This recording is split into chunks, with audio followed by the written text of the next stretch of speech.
AEW. This is Vince McMahon. All right, that's not. Welcome to the PW Fan. The PW Fan is a pro wrestling podcast created by fans for the fans. And thank you for joining us. This is episode 79. I am your hump. I am your host, your grumpy old school wrestling fan, collector, barber, and musician. Back for another week. Talk wrestling, Tim Gilbert. And I'm your host, the architect of pro wrestling podcast, Funko Pop collector, Booker Andy. Booker. I'm also your host, the no selling wrestling indie fan and football lover, Jeremy. Well, boys, it is good to be back. I'm excited for episode 79. Let's talk about what we're going to go over today. Today we are going to be talking about Vince McMahon returns, Raw after Mania, FTR, and more. But first, I say this every week, go to YouTube, hit the subscribe button. We need your guys' help. It really goes a long way for us, and we really, really appreciate it when you do that. We got merch on ProWrestlingTees.com/the PW Fan. 5 shirt designs total, 3 different PW Fan logo shirts, and 2 Booker Andy shirts. For all other social media, you want to just look up at the PW Fan, and we should pop right up there where you can add us and subscribe and do all that stuff. And well, Andy, we got things to talk about, man. I'm going to pass it over to you. Let's get started on the show this week, episode 79. Vince McMahon is back in control. Surprise, pal. Some good shit, pal. So, God, I mean, it's going to be a theme of this show this week. And so, I mean, we're going to talk about him, but he's going to be involved in kind of everything WWE-wise we talk about. So he's back in control. Apparently he's been unhappy with creative decisions, which I don't know how you can be unhappy with them when WWE's been making more money. It's been making more money than like ever, or at least in recent history. It was the biggest WrestleMania of all time. Their gate was the biggest of all time.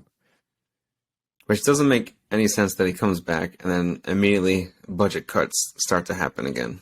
Yep. So let's get into the first Raw after Mania, and Vince was involved in this one. He wasn't involved. He was in control. He was in control.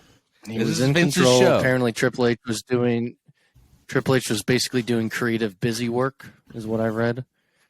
Well, did you want to mention about the sale? And his new Can we mention the sale last time? Well, what's his position in the sale? We mentioned the sale last time. He's the what's the position? President of that whole group now, Endeavor. Oh, no. Yeah. So him and the other guy. Him and that other guy, he's running the WWE side of it, basically. Yeah.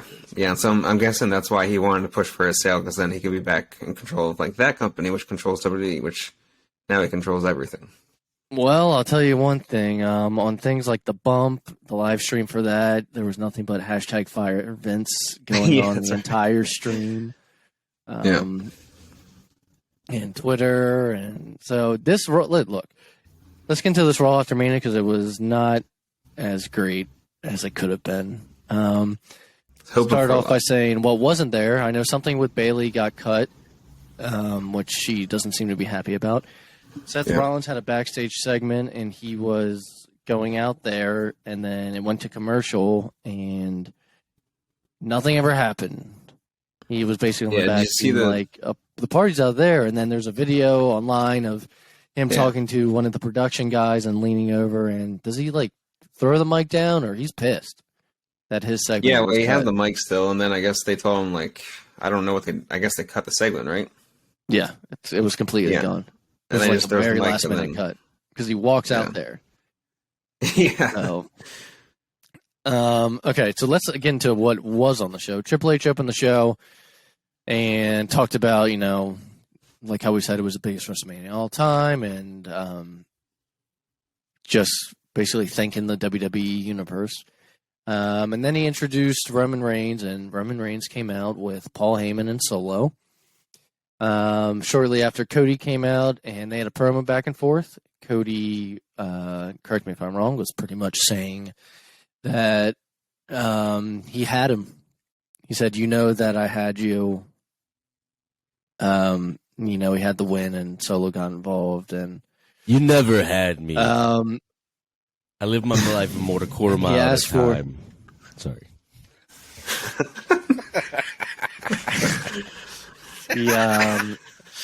So he mentions the word rematch, and Heyman says no, and Roman says no, and then he says, well, we should do something. He says tag match, and they said yes to that, but it has to be, or whoever becomes your partner, just know that they if they decide to team with you, they will never have an opportunity to face Roman Reigns as while Roman Reigns is champion ever for the title. So before Cody even picks, Brock Lesnar comes out, his music hits. He comes to the ring. There's a bunch of weird hugging going on between Brock and Cody. It's like aggressive hugging. And tag match is announced as the main event, which we will talk about later. So the reason why Brock came out and why it works for this part of the story is because Brock's loss to Roman at Mania, part of the deal was if he loses, he'll never be able to face Roman for the title. Yeah. Do you guys still think it's a good idea? Do you guys still think it's a good idea that Cody did not win? Okay. I wrote some things down for this. If you want to get into it now, I was going to give it to the main event. All right. Let's just do it. I mean, we can wait until the main event then, I guess, if you want that. I'll just say now before we talk about what happened in the main event. So, I was watching last night the new episode of Biography Legends on A&E. It was on Dusty Rhodes. Oh, yeah. And during that, I made a little connection. During that, Cody and Dustin Rhodes are talking about Dusty's feud with Flair. And Tim will have some insight on this as well. He's talking about his feud with Flair. And the first time him and Dusty faced off, Flair was the champion, and Dusty lost. His eye was cut open. They had to stop the match. He comes back, and the big part of the story is Flair is the man at the time in this wrestling world. But he comes back, and it's loss after loss after loss with Dusty. And Cody says it's the definition of the chase. And then he said when he won, he's like, people are losing their minds because they were in on the chase with him. So Flair is the man then. Roman is the man then. It took a bunch of losses for Dusty to finally win the title.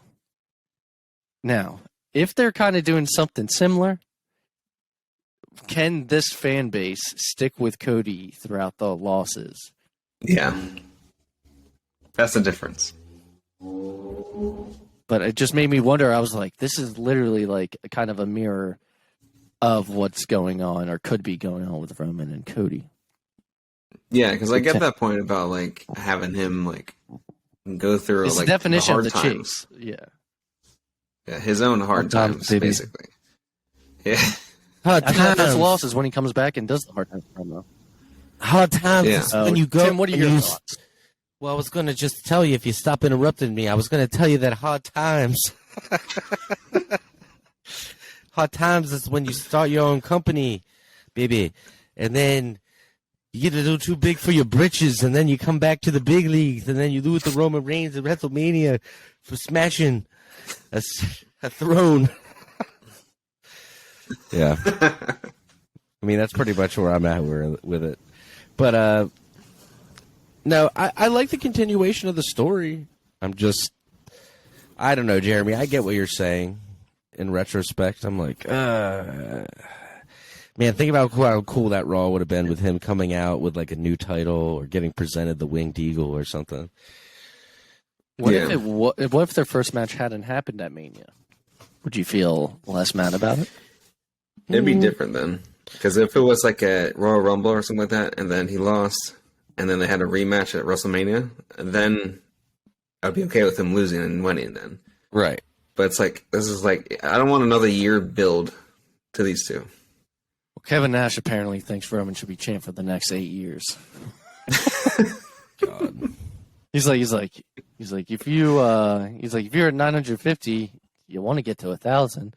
He's like, if you get to 1,000 and you're looking at people like Bob Backlund who had it for years, he's like, He's like, screw it. He's like, I'm down for you to go 8 years. He's like, break that streak too. But I disagree with you, Kevin Nash. What do you know about the business, brother? He doesn't know nothing about the business, brother. But so that's what I wanted to say about that. But we will get to the main event and talk about it. Imagine Kevin Nash's face. Not that he ever would, but just imagine him hearing me say that and like what his face would look like. Well, let's continue the show. Kevin, we know you're listening. He's Rey Mysterio comes out. The show. Yeah, he has a Booker Andy shirt too. He has all the shirts. Actually, he told me himself. He has, except he Rey Mysterio comes Andy out and put Booker Nash. Ray comes like out. duct tape over it. Yeah, like Kevin Owens. Cuts a promo about Rey Mysterio comes out. He cuts a promo about the Hall of Fame. And then Austin Theory comes out, and this leads to a match of Theory versus Ray, and the winner was Austin Theory. Afterwards, Dominic beats up Ray, and Bad Bunny's in the audience, and Dom tries to hit Bad Bunny, but Bunny hits Dom instead. And then Damian Priest tosses Bad Bunny over the barricade and takes him out and puts him through an announce table. Now, like I said before, their next pay-per-view Backlash is going to be in Puerto Rico, and I assume it's going to be Ray teaming up with him to take on Dominic and Damian Priest, who's also Puerto Rican. Bad Bunny is actually can go for a guy who's never really done it. Fucking took a hell of a bump on the outside when he got tossed over the barricade. Yeah, he's good at that. But, sometimes, like, maybe taking it seriously comes from him being a longtime fan of it. He's not just some celebrity that doesn't care about it. He's actually watched, like, all of his life. So you can tell when, like, a celebrity comes in, they care about it or watched it before. We had Kevin Owens and Sammy come out following their win at Mania the night or 2 nights before. Street Profits come out, and this leads to a match between the two. So Kevin and Sammy successfully defended their new titles for the first time. We mentioned some of the cut segments. Bianca Belair comes out, and then Rhea Ripley ends up coming out. And it seems like a little tease, like eventually we'll get these two going at it, either for both belts, kind of like Roman has, or to somewhere down the line. Yeah. It's been a while since they've faced each other, so. We have The Miz, and he's out in the ring. He's complaining about everything that happened to him at Mania, and then we have a return. And the return is Matt Riddle. Matt Riddle comes out and takes out The Miz. Miz was sick of getting beat up, and he got exactly that. I kind of feel bad for The Miz. Dude, they're just putting him down. But apparently, Riddle's, everyone's watching Riddle closely in the back. That's what I read. In the back? I wonder why. Yeah, I wonder why. Oh. So, well, Matt Riddle is back, guys. It's funny that he's in the same company as Dana White again. Yeah, ironic. Isn't it? He's in the same company as what? Dana White. Yeah, I mean, now Brock, him, Ronda. Mm-hmm. Trying to think of other people that. I mean, Lashley was in Bellator, but yeah, So I didn't really think about that. What I think is going to happen. Any crossover type stuff, it's not going to be crossover of people competing. It'll just be promoting people in the audience. Yeah. Or announcers promoting the next UFC pay-per-view. Or UFC announcers promoting, the next wrestling pay-per-view. But Dana White has said there's not going to be any actual crossover, like, competing. He said that earlier this week. Let's get to the main event, though. I don't know why I thought it was actually going to be cool. And things were going to go as planned. Why'd you have hope, Andy? Yeah, I don't know. Do that. Because Maybe I didn't know Vince was going to have his hands all over it, but I'll add something to it once we talk about what happens. So Brock and Cody versus Roman Reigns and Solo Sikoa is supposed to be the main event. Now I say supposed to be because when everyone's in the ring and they're doing the announcing, Brock turns heel and for like 5 to 10 minutes straight, absolutely destroys Cody Rhodes. Massacres him. I loved it. It was bad too. I loved it. You loved it. I loved it. Yeah, he destroys Cody. Roman is basically like, I'm getting the fuck out of here. And him and Solo and Heyman go away. He does some F5s. He takes him through the table. He uses the stairs on him. He F5s him onto the stairs. He acts like he's going to leave and come back. Absolutely destroys him. What I don't like about this is that I think Corey Graves or someone said, or Wade Barrett said, I think on SmackDown. Yeah, it was that. He said, Brock, he's like, what I heard backstage is Brock was mad that his match went on first. That's the dumbest fucking reason to go after Cody Rhodes. Yeah, like he's that angry about it. Yeah. Now, I had read that the plan for Cody to feud with Brock was in the works way before Vince coming back. Yeah. Brock and Cody were supposed to feud. Obviously, they knew Cody for a little while was going to lose, and so think about Cody's next thing. Then they brought up, then Brock became the plan. So this wasn't, I don't think, a Vince thing. This was already in the works. But maybe it's part of his chase of getting back to facing Roman. Yeah. People did compare it to Cena, what was it, like 2012? Yeah. Yeah, where he had like the same look at WrestleMania, and then on Monday he got destroyed by Lesnar, which actually was his first time returning, I think, after a while. And it was awesome. Who did he lose to at that Mania? Cena? Yeah. Sorry. Yeah, he lost to The Rock, yeah. And then the next night, Brock came out. Yeah, Tim was watching that stuff live at the time. I wasn't. Yeah, I mean, I was heavily... Yeah, that was crazy when Brock came back that time. I was 21 or 22 when Brock came back. And I don't know why I remember that, because I just do, that era of my life. And, dude, when that music hit, when John Cena was basically like, I've done all of... he did the classic. I've done all. People know Brock was do. coming back, though. I mean, it was a rumor. Like fans like me and like my friend Kyle and like his brother, like we all like would read. We were like heavily into the internet, but like it was like one of those things where like it wasn't like now. It was like we'll believe it when we see it. Like because there were signs in the audience. I remember when you watched the video of the return. Yeah, because there was all these rumors, but like nowadays, you see the guy in the airport, they get on Twitter and like it's like in 3 seconds everybody knows. But like I don't know, even back then when you could do that even back then, but I swear it like wasn't as easy that information didn't spread as fast. Yeah. So, I assume. I mean, normally isn't Backlash like kind of rematches of Mania? Because I doubt it's going to be Roman and Cody at Backlash. This one could be different, though. Maybe it's Cody getting back at Brock, but I feel like Brock's going to win, and then Cody suffers another loss. And he has to climb his way back up to the top. I don't know. I can only take so many Cody crying promos.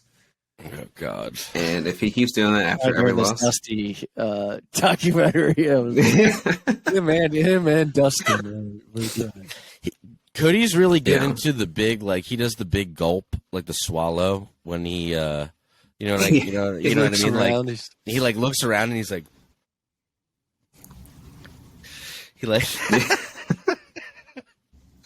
that's his go-to move when he's about to cry.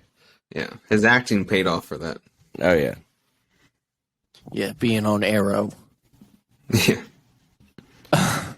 So, yeah, towards the end of the Brock segment, it ends with Brock standing at the top of the ramp and gives 2 middle fingers to Cody. So that's how they went off the air.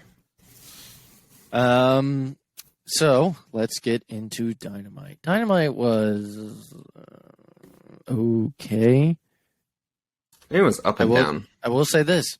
Me and Jeremy were talking before we started recording. This week's episode of All Access was give it a thumbs up. Liked it. It's a good show. Good. All right. You should watch it. I'll be fair. If you're like my friend Corey. If you're like my friend Corey, who watches Dynamite sometimes, but doesn't really know everyone, it gives you an insight to kind of learn the people a little bit more. Yeah, that's a good point. But this week definitely focused on Sammy Guevara probably the most, and him and Kingston. Yeah. They talk about what they talk about the relationship with him and Eddie Kingston. Eddie Kingston talks a little bit. So Dynamite this week opened up with Ricky Starks versus Juice Robinson, and before the match even starts, which I guess I could say never happens, the match never started because Jay White's music hits, and it looks like AEW has signed Jay White. I mean, that's a good signing. So they come out. It's a good signing, but it's like attack. It's a good signing, but it's like, come on, like we all didn't know that was eventually going to happen. I mean, I don't know about you. Well, apparently WWE had some stuff for Jay White, but they never really got back to him in time, and then I'm sure the Vince thing didn't help. So yeah, apparently they said like they had like bad communication. Yeah, apparently the communication between them was really bad, and so the match never happens, and Jay White comes out and attacks and helps Juice Robinson. Rock hard, Juice Robinson. Yes. Chris Jericho's backstage, and he makes a promo about Adam Cole. I think we were right in thinking last week that that's where the next feud is. But Keith Lee walks up, talks about how he knows Adam Cole and has competed against him. And Keith Lee looks like he's like 50 or 60 right now. Dude, it's crazy. Yeah. Well, we'll have a match next week for the first time ever, Keith Lee versus Chris Jericho. Yeah. We saw a little backstage video. Nothing was said, but showed Christian, and out of this red lighting and smoke, Luchasaurus is back. Yay. Awesome. I just like Luchasaurus so much more when he was a babyface. Yeah. When is he like Jurassic Express? Yeah. No, bring Marco Stunt back. It was fun. They're just throwing around. He says on his Instagram, I'm fun-sized. It's fun, yeah. I hate that.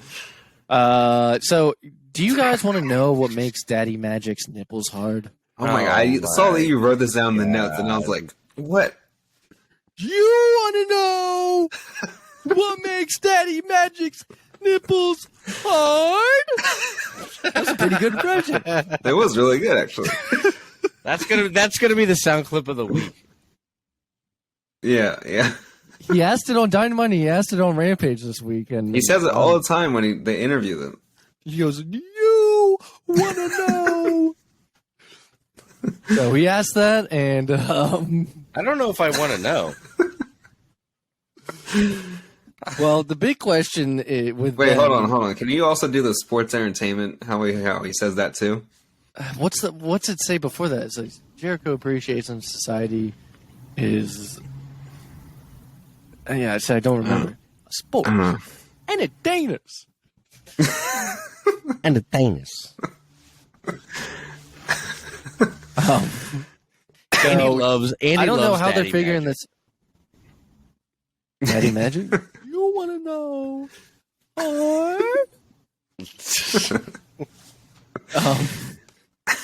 So I don't know why they're asking this. I don't know where they're getting to, but the announcers are saying, "Will the Acclaimed join JAS? Are they going to have a match to figure that out?" They asked that, or they asked them last week. I think it was the JS about the Acclaimed, and didn't they just do like a promo this time and then didn't have a match? Yeah, I mean nothing, kind of really happened, but it was. Oh, never mind. Apparently, the JS or the Acclaim rejected JAS is what I'm reading. Oh, that's right. Because then they started beating him up. The JS. Yeah. That was on Rampage, I think. So next we had the MJF Day. They were in Long Island, right? Yeah. So the crowd was hot. It's hot for MJF. He started off by singing on the top of the stage. He was singing "Pennies from Heaven." He's pretty good. Before he was singing at the top, saying "Pennies from Heaven" before accepting a key to the town of Oyster Bay. I believe it was it the mayor that gave it to him, because the crowd. They said the supervisor. Shit. Oh, okay, well the crowd booed the shit out of him. They don't seem to like him. I was like, is that real? Like, is that guy actually like the supervisor of the whatever town? Yeah, Oyster Bay supervisor Joe Salandino presented the AEW World Champion with a key to the town and proclaimed April 5th to be MJF Day. That's fine. That's probably why MJF was trying to help him out too. He's giving me the key. He's like, don't mess this up for me. It's like, stop booing him. So he started, MJF ran down his old school teacher, and he asked people, let's clap it for ADD, huh? Who's got it? Talking about his ADD and that school teacher. You got an ADD chant going too. Yeah. He's like, all right. So, after the promo about the school teacher, Mrs. Benedict, who told his class not to be like MJF, and he's basically like, look at me now, I have the key to the town. He's walking back up the ramp and asks, if they want to hear another song, and one of the band members hits the cymbals together, and MJF calls him an idiot, and he's like, we went over this for hours. And it's revealed that it's Jungle Boy Jack Perry, and they start brawling, but MJF ends up getting the best of Perry, and I think he used the Dynamite ring while attacking him. I mean, the brawl was okay. Yeah, it was more of the crowd reaction for me. Was it worth adding to the segment? I don't really know. Yeah, didn't do much. The segment was already, people were hyped about it without this being added. Ethan Page had a match against Hook, and Matt Hardy turned on him. Turned on Ethan Page. And Isaiah Cassidy, is that the member of Private Party that was with him? Yeah. I don't remember who's who. I haven't seen the other guy in a while, I'll tell you that much. Yeah, I haven't seen him either. But looks also, like they're back together. Do you think Matt Hardy turning face is because his actual brother? Well, Matt Hardy cleared 5 to 6 weeks. It said we might be seeing Jeff in 6 to 8 weeks. Or 6 to 8. And the picture that Tim had sent me of Jeff, the way he looks crazy is because he had eye surgery. Yeah, he had eye surgery. That's why it's just like, do we need Jeff Hardy back? No, it's just like, dude, you don't. Hang on, let me think of the right way to say it. You want to know what makes Jeff Hardy's? Do you want to know liver hard? Do you want to know what makes Talk Wrestling Tim Gilbert's nipples soft, sad and soft? So when you see your favorite wrestlers come back. Hey, Dad, if you're listening to this one. Dad, if you're listening, my nipples are sad and soft. Just seeing my favorite wrestlers come back and just look terrible just bums me out. Like Shawn Michaels. Shawn Michaels is my favorite wrestler of all time. I kiss the ground he walks on as a wrestling fan. I wish he never came back. Tim was like, I wish he never did the Saudi Arabia match. It bummed me out so bad. I was my god, please, me too. God. Not to mention he was bald during and just looked. I don't want to remember any of that. I don't want to remember him being bald. I don't want to. He was okay in the ring. There's been people that came back that have been way worse. It hurt my soul that he was bald. I'm not gonna lie. Like, and Triple H got hurt, and at the end they're like, "We're too old to be doing this." I mean, he literally said that to Triple H, and he started laughing. Well, with Shawn Michaels, he was on TV on NXT a couple weeks ago, and apparently he has said recently he doesn't want to be on TV anymore or anytime soon. He just wants to be in the back and do what it's a good he choice. Does, being the worst promoter or booker or whatever it is. That's right. So that's what makes Daddy Tim's nipples soft. It does. My nipples get really soft thinking about what Shawn Michaels has become. I'm just kidding. I love Shawn Michaels, but yeah, he's not my favorite booker in the world. Let's put it that way. And I wish he didn't do that match. So do you guys want to see Jeff Hardy back? Full circle about soft nipples, not really. But really not because of him, more for his own health benefit, dude. I just feel like every time he comes back to wrestling, not good things happen. If him staying away means he's never going to mess up again, then yeah. And be like a good dad and like husband and stuff, then just stay home, dude. I'm sure. Good human being. I'm sure you have he's a lot dude, of money, I can't even drive anywhere. They impounded all my cars and I can't have a license for 10 years. He's got to have money, right? He doesn't seem like he was a big spender. Only when he was doing the Quaaludes and stuff or whatever. Yeah. But like the Hardy Boys, and just remember merchandise checks at one point were so huge. Some people were making more off merch. Jeff hasn't been getting paid this whole time, by the way, that he's been gone. Yeah, but I'm saying, dude, I mean, he was the most popular tag team for like 20 years and sold more action figures and shirts than, besides John Cena and The Rock and Stone Cold. So it's like... And they live in North Carolina. Like, it can't be that gotta expensive. have money, dude. He lived in a trailer for like 15 of those years. He had like a trailer and a dirt bike ramp. His like weird trailer with like his aluminum mummies or whatever he called them. Illuminamis. And it just reminds me, I was a fan. I love Jeff Hardy, bro. I was like the real deal.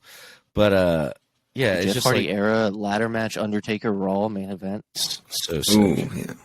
But yeah, I just don't want the guy. I don't want anything bad to happen to him. That's what makes Daddy Andy's nipples hard. Is that match? What would make Daddy Andy's? What would make your nipples soft? Jeff Hardy getting in trouble again. Yeah. Or watching Jeff Hardy swanton off a ladder through another table at his age. That's true. Yeah. He doesn't even swanton. It's just a fall. Oh, off the ladder, he doesn't like crushing below his arch back. Yeah. They say he's the heaviest 225 pounder. Yeah, it's just solid. When he did the swantons, and then you would see them just like land straight on the guy's like stomach, like that hurts everyone. Yeah, he stopped rolling out because it hurts him more. So yeah, he's like, "Sorry guys, this is gonna hurt you more than me." Let's move forward. Tony Khan, Nigel McGuinness, who is now signed with ROH. He's back in ROH as an announcer, I want to say. At least. But he is back, or at least he did announcing on some of the matches, or one of the matches at Supercard. Who knows, maybe he'll wrestle again. If anybody has... just a quick side note. If anybody's never seen the Nigel McGuinness documentary about his career and how his career ended... I very much suggest. It's on WWE's thing. Should be. The one that he made? His homemade one? I don't know. WWE did one. It was really good. I think so. I think they put it on there. There's one that's called the last... No, there's one called like the last days or like the final tour of Nigel McGuinness that came out in like 2011 or 12 when he retired. Because he didn't get, or maybe 2013, he got signed to WWE and then he got a staph infection and then he didn't get the spot. But the last of McGuinness is what you're talking about. The Last of McGuinness is an amazing DVD. I actually want to get that off eBay. The one I'm talking is called Chasing the Magic, the Nigel McGuinness story. That's on WWE. This was done while he was announcing for NXT UK. I thought he was really good in NXT too. He was great. He was great at announcing. Yeah, definitely. So, like I said, mentioning Nigel McGuinness, Tony Khan, Nigel McGuinness, and they apparently like using Adam Cole to make announcements lately. But AEW All In saying Bebe too much pay-per-view. Too much Bebe. You got to reel her back in. You're saying Bebe too much. You got to reel her back in. Save it for the entrance, Hoss. Well, AEW All In, which is going to be a new pay-per-view, apparently, maybe just a one-time thing, is going to be in London at the Wembley Stadium. Can they do this? That's a gigantic stadium. Do people over there buy tickets because they never know the next time that AEW's going to come over? Is that what makes it Probably sell? a good thing. So they had the pre-sale, the first pre-sale, and they had 25,000 people. How much is the stadium? Easily over 100,000. Easily. It's like one of the biggest stadiums in the world, isn't it? Yeah. That's it's a where, soccer like, stadium. We'll It's see. a football stadium, sorry. Football stadium, yeah. Will I don't Ospreay know. says on I don't AEW think All we- In, I hope there's an opportunity for me. I don't know. I guess because he's honestly. from... What do you guys, from what I see, I could be wrong, but like, I don't know if they're going to have that type of audience over there to even come close to filling that bad boy. It can hold up to 90,000 fans for soccer match. And I don't. This is my So prediction. then you add in, like, I'm putting my prediction in. Not even going to come close. Well, they have You know till what- you know what? August, and they've already sold how much in a week, Jeremy? 25,000. Okay. That'll be it. So, Unless that all was right. just So we'll listening. do predictions. We'll do predictions now. It won't be sellout. It's not selling out. So Well, Tim's saying not even close. Andy, not what are even you close. saying? I'm going Well, max. one, it's not going to hit I'm going- 90,000.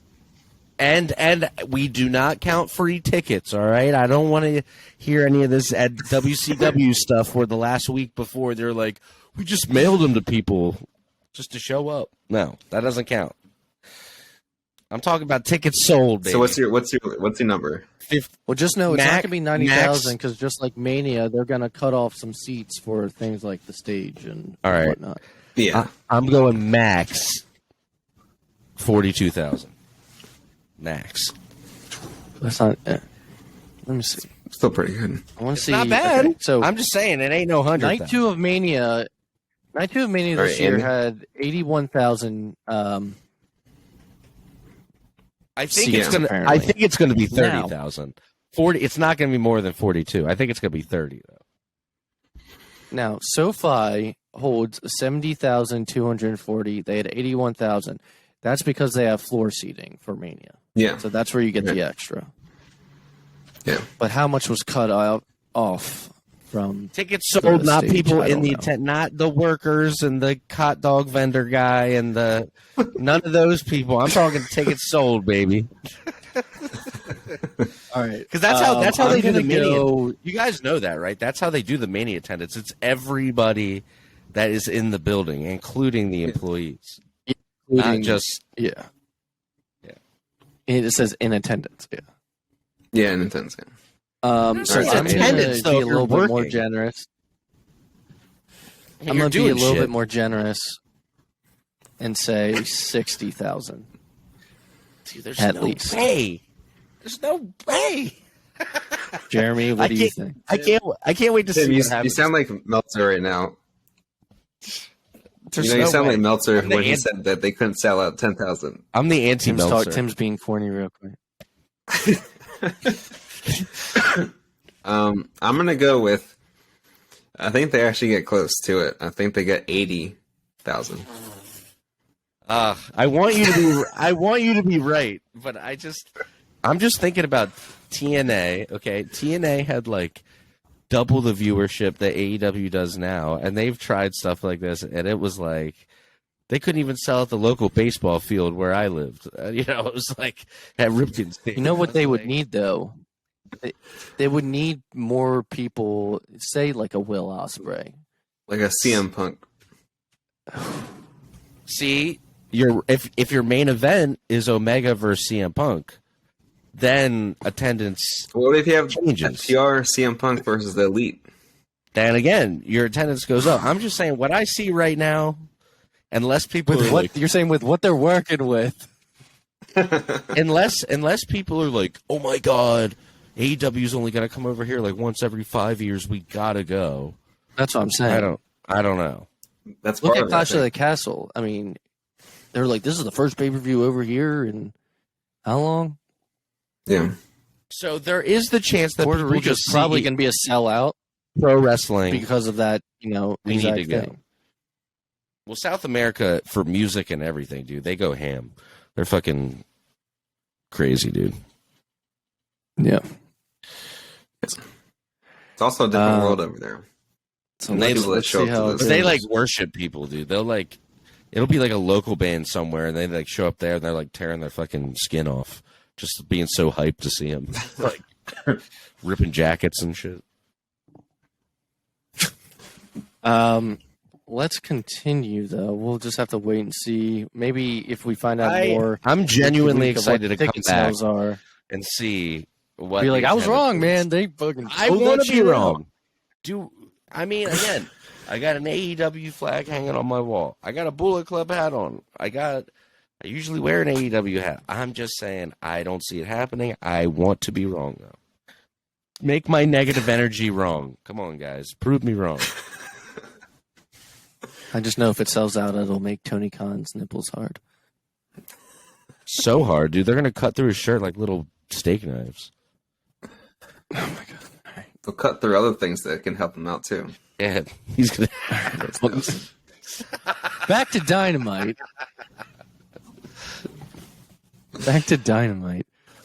The BCC and Bryan Danielson are in the ring after the BCC beats like some jobber team, I believe. Yeah. And Danielson cuts a promo who, by the way, if you remember last week, he kind of turned heel. So he cuts a promo about amateurs and says he's like amateurs. He said, from what I saw this past week, meaning like WrestleMania weekend and stuff, he's like, we're the only professionals out here, basically calling everyone that performed over the weekend amateurs. It's like, we're the only real professional wrestlers out here. Say it to Roman's face. They're all doing this while there's an attack on Hangman going on at the time. He's our main amateur.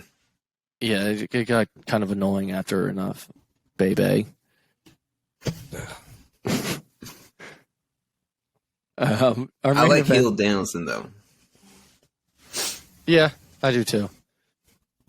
At least it's sometimes I just like it different, and after his loss to MJF, it makes sense in the direction they're going. Yeah. Though I thought he was going to go to ROH like we thought before when he said I'm. Yeah. Speaking of MJF, I don't know if you guys saw this video making its rounds on Twitter, but as an action figure collector, and Andy collects Funkos, and I know Jeremy has his collectibles that he likes too from stuff. But so imagine this: put yourself in this guy's shoes. MJF does a meet and greet, which you just should assume that he's going to be a dick to you, but then. Dude, he signs the guy's figure, two of them, and then just throws them across the room, mitten box. I was like, oh. Andy, that would hurt your soul, I think. If you had like an MJF Funko and then he threw it across the room. Yeah. Well, I saw that one, but I also saw him ripping apart a Darby Allin one and then tossing that. Yeah, he did a bunch of those where I was like, I would not bring anything valuable to him. No. You guys watching? No. Yeah. I told you it would happen. Sinclair must have gone to her. I'm looking at the Roku purple screen where it just like keeps sliding across. So no, I don't know what's happening. I'll tell you afterwards. For you. Yeah. I'll tell you afterwards. Okay, and main event of Dynamite was FTR Oakland Athletics ass.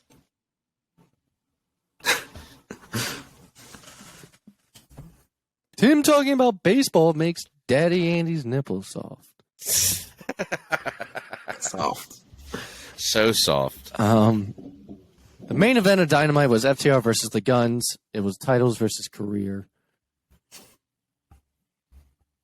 I mean, did we all assume the winners? The winners are... So the Guns tried to get disqualified the entire match. That was the whole kind of story being told. They kept trying to get disqualified so that they could retain their titles. Winners were FTR. Sorry, just real quick. Oh, sorry. I was going to say, can I just point out the Guns entrance using Many Men by 50 Cent? Many Men. Is that why everyone's talking about their entrance? Many Men. Yeah. How much you think that cost? I actually kind of liked it. Yeah, but how much do you think that So much costs? money. So much money for that one night. Do you think it's just one night, or do you think it's another song now? I mean, dude, if they got the licensing for Many Men by 50 Cent, Tony Khan just dropped an insane amount of money. Well, the Elite uses Carry On I don't My care. Wayward Son. Yeah, I don't care, though, but, dude, Many Men and that Get Rich or Die Trying, if you were around in 2002, Yeah. that shit was huge. And Orange Cassidy uses that one song. I still... Yeah. When I heard that song come on, They're not 50 Cent. that was like I don't sent me care, back 50 to like those Cent's times. huge. You don't... Ja Rule. I'm not even Remember around. John? Dude, do not compare 50 Cent to Ja Rule. That's disrespect. Take you to the candy shop. All right, that record does suck. But all of his demos and then Get Rich or Die Trying are awesome. So FTR are now a 2-time AEW Tag Team Champions, and they're not going anywhere. Their career stays in AEW. And afterwards, it was cool to see Mark Briscoe comes out and gives them a hug, celebrates with them with their win. And that's how Dynamite went off the air before All Access came on. Let's finish out the show, though, with Smackdown. Again, Triple H opens the show and announces that the draft will be returning. Ugh. Yay. Did you guys expect him to say anything? We need to get a soundboard. About event stuff? Yeah, we do. We need like the say anything about what, like, and then we need the little kids going, yay, like the old Garage Band shit, the old iMovie thing. Yay. We need that. Yeah. So the draft's going to be returning. Vince was not at SmackDown this week. I don't know if he even had anything involved in it in any way, whether he was, there remotely. They said he saw the script and made like a couple changes, but that was it. Not like Raw. Raw apparently he like ripped things up. Yeah. Are you guys getting this info? Because I watched it too. I'm not saying I don't. Did you guys see Alvarez's review of that whole thing? Brian's. No. Oh, okay. It was just similar. It was just similar to what we were reading. And Vince made a few changes, and the SmackDown was a better show, but it might have been because he made less changes. I don't know. Shout out to Brian's grandma. She's hilarious on the show. Yeah, they are fun. If you've ever seen a little clip of her. Yes. So after that Triple H announcement, Judgment Day comes out. They address the crowd. I believe Finn is out there, and he's talking about what a sick man Edge is, and basically just trying to say how everyone else is in the wrong. He's a sick man. Except for Rhea. But Rhea addresses her. Yeah, so I wrote Rhea addresses her win. Finn addresses his loss to Edge, and when Dom gets on the mic, though, dude, I was telling this to Jeremy earlier. I forget who said it, but someone said Dom may be the biggest heel in the industry right now. Dom is white hot right now. White hot. No one has the heat on him. Like me and Jeremy were saying before we started recording, MJF and Roman have like the cool guy heat. People still like him. And people are starting to like Dom. That's what kind of sucks about this whole thing. People are like, Dom's like so good at it. But when you're that good at something. The boos during this time lasted a long time and were loud as hell during the segment. It was nice to watch. It was like an actual heel. Erupted, dude. Erupted. He erupted. This stadium, or not stadium, arena. Sami Zayn talks to Jey Uso backstage before their match, and trying to convince Jey about Roman, and I think leaving the bloodline and whatnot, and talks about how they never had a chance to talk afterwards, and yada yada yada. Kevin Owens didn't think it was a good idea, but speaking of Kevin Owens, Solo. During their talk, Jay and Sammy, you hear a bunch of commotion going on, like probably 20, 30 feet away from them, and it looks like Solo had attacked Kevin Owens backstage down the hall. This leads eventually to the main event of the show, which is Sami Zayn versus Jey Uso. Winner was Jey Uso due to Solo's interference. He hit Sammy with a Samoan spike in the corner, kind of similar to what he did to Cody Rhodes. Afterwards, Solo attacks Sammy as Jey looks on, and Jey stops Solo from using the what? Nah, I mean, hot take. Solo Sikoa is supposed to be this, like, he's in the bloodline, but he's also like the lone wolf. He'll take out anybody kind of thing. Just don't buy it. He's the Batista of the bloodline. I don't see it, though. He's smaller He's the than enforcer. the Uso brothers. So because he comes out with a towel over his head like Taz and makes a mean face, we're supposed to think that he's like the killer of the group. And I just He's don't a buy big it. boy. Yeah. He's a big boy. Yeah, they're all big. He's a street champion. That's what they call him. He's a street champion. Street champ. Which is also the nickname for like Jorge Masvidal. Maybe go away for a while, learn a new hold, some upper body business, start doing some workout, and then He's a you'll be in great the hunt. Samoan drop. I'll tell you that much. If anybody's ever seen Beyond the Mat, they know that reference I just dropped. Then you'll be in the hunt. But like I was saying, Jey stops Solo though from using the Samoan spike, making you think Jay's gonna help out Sammy or just stop it. But nope. Jey instead super kicks Sammy himself and starts attacking. And then out comes Sammy's help, which is Matt Riddle. And he takes out Jey and Solo. And but why? Why? But I wrote this down because when Riddle got taken off TV, Solo was the one that took him out. He wrapped the chair around his head and like threw him into the turnbuckle. That was how they took Riddle out. So a key detail to it makes sense. Yeah, it makes sense. It's not random. At first, I was asking myself the same question. Yeah, and then I had to look it up because I was like, he was just on Raw. Why would he show up to SmackDown? Like, yeah. Do you guys think this Bloodline story has the same like impact as it did before? No. I think before in the next chapter, we're in the beginning of the chapter.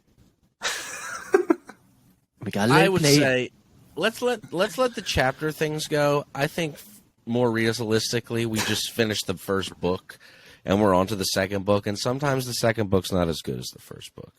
Just throwing that out there. Sometimes that's a good way to put it. Sometimes it is. Sometimes it is. Back, and we will wait. Much better than a New Hope. We will wait to see how it plays out. But Right now, the same thing about Attack of the Clones. Right now, this new book's starting off a little slow for me. It is. Well, but it could turn out well. Let's just see what the next book is hold for us. So that wraps it up. Tim, do you have a classic show of the week? That went by quick. I didn't realize we were at the end. This week, 53 minutes. Well, yeah, that is true. Let me see. I did have a classic show of the week today. And it was another WrestleMania show, just because, it's that season. But the show I picked, and I don't think we've done this one, is WrestleMania 2000, kind of a weird, forgotten WrestleMania, which I guess that would technically make it WrestleMania 16. So it's like the forgotten one that not a lot of people talk about. But I was looking at some of the matches, and dude, I mean, it's a pretty stacked card. Let's go through a couple here. We got, this is Triple H with Stephanie McMahon versus The Rock. This is the Four Corners match. There's a McMahon in every corner. So this is why I chose it, actually, because with Vince coming back and the whole McMahon thing, this is there's a McMahon in every corner. It's a fatal four-way. And what's some other good matches on here? Oh, the Intercontinental title, Chris Benoit, Chris Jericho, and Kurt Angle do a two-fall triple threat match for the Intercontinental and European title. And then there's the first TLC match, the original, which is, again, TLC is like... I like that. The original TLC match never gets talked about, dude.